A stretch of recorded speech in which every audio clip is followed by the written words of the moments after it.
Followed by Alison Johnson. Ms Mackay, please. Thank you, Presiding Officer.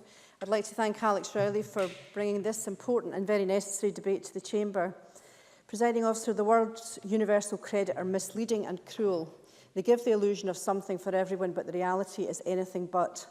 Universal credit, introduced by the Tory government at Westminster, is merely a euphemism for more Tory austerity. It's the continuation of the attack on our poorest citizens. It's part of the wider destruction of the UK social security system.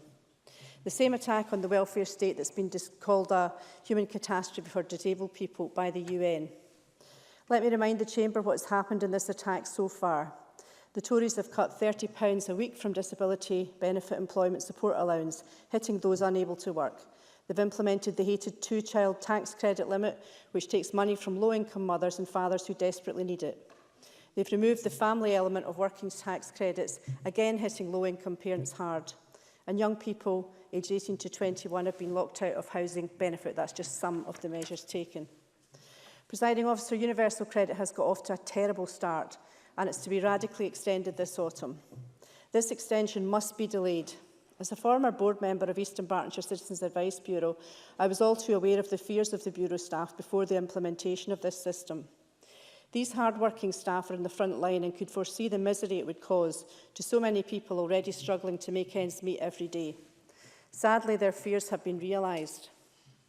With universal credit, benefits are paid in a lump sum, leaving many recipients unable to budget and increasing their risk of homelessness, food and fuel poverty.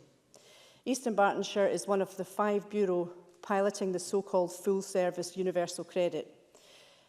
In these areas, there's been a 15% rise in rent arrears compared to a national decrease of 2%. There's been a lot of statistics mentioned today, but I think they are worth repeating. Phasing out of disability tax credit means that over 110 disabled people who are in work are at risk of losing up to £40 a week in disability tax credits.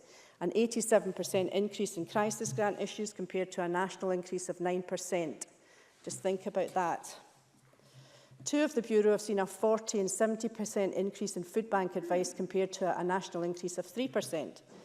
And, as we've discussed, 39% had waited more than 6 weeks, which is deemed acceptable by the Tories, who evidently expect people to live in fresh air, to receive their first payment.